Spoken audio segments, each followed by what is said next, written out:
Drama serial ओ मेरी जिंदगी है तो की किस्त 30 कहानी को एक गहरे जज्बाती और फैसलाकुन मोड़ पर ले आती है, जहां हर किरदार अपने माजी हाल और मुस्तकबिल के दरमियान खड़ा नजर आता है। इस किस्त का आगाज कामयार और आयरा के दरमियान एक संजीदा गुफ्तगू से होता है। आयरा कामयार को समझाती है कि अगर वो घर में बैठकर बोर हो रहा है और मुसलसल शिकायत करता है तो इसे दोबारा ऑफिस जाना शुरू कर देना चाहिए, ताकि न सिर्फ इसकी मसरूफियत बढ़े बल्कि अंकल का हाथ भी बच जाए।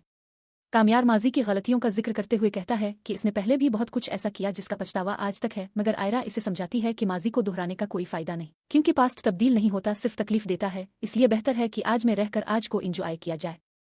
यह मुकालमा दोनों के रिश्ते की मौजूदा कैफियत को जाहिर करता है, जहां एक तरफ कोशिश है और दूसरी तरफ उलझन। कामयार ऑफिस पहुंचता है जहां अंकल इसे देखकर हैरान होते हैं।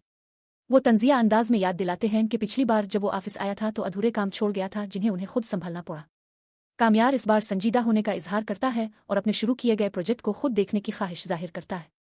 इससे बताया जाता है कि फैक्ट्री को सोलर पर शिफ्ट करने के हवाले से मीटिंग है, हालांकि इस प्रोजेक्ट को पहले ही बेफायदा करार दिया जा चुका है।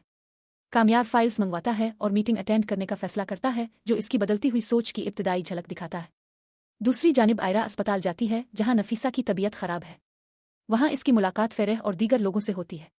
गुफ्तगू के दौरान पुरानी वीडियो लीक होने का जिक्र छेड़ दिया जाता है और इशारों किनायों में कामयार के माजी और घर के डायनामिक्स पर बात की जाती है। नफीसा को यह सब नागवार गुजरता है और वो हसास हो जाती है। आयरा सूरत हाल को संभालने की कोशिश करती है, मगर माहौल में तल्खी आ जाती है। यह मंजर वाजे करता है कि माजी के साए अब भी हाल पर असरअंदाज हो रहे हैं। एक अहम मंजर में कामयार एक तकरीब में खुद को अजनबी महसूस करता है। वो कहता है कि लोगों के दरमियान बैठकर भी वो तन्हा है, जैसे सब इसे इलीन लगते हों, हता कि आयरा भी।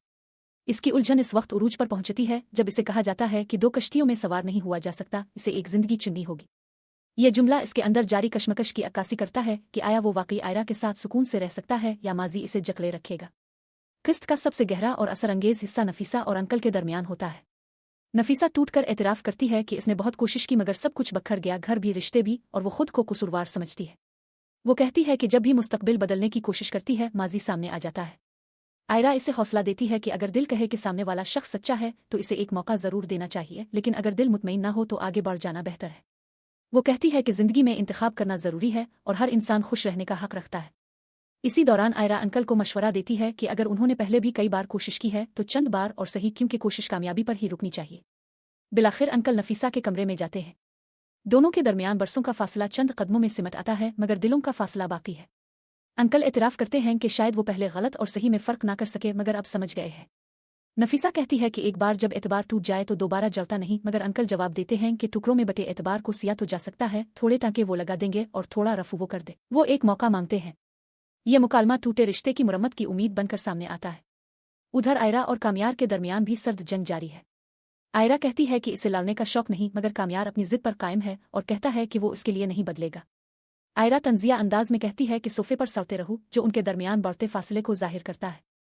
किस्त के इख्तिताम पर एक नर्म और जज्बाती मंजर सामने आता है, जहां नफीसा अपनी बेटी से मुआफ़ी मांगती है कि वो इसके लिए मौजूद नहीं रही, इसे वक्त नहीं दे सकी और इसे नाराज किया। वो वादा करती है कि अब हमेशा उसके साथ रहेगी। अगली सुबह वो सबको साथ बैठकर नाश्ता करने की दावत देती है, जिससे जाहिर होता है कि इसने एक फैसला कर लिया है, वो माजी के बोझ से निकलकर रिश्तों को दोबारा जोड़ने की कोशिश करेगी।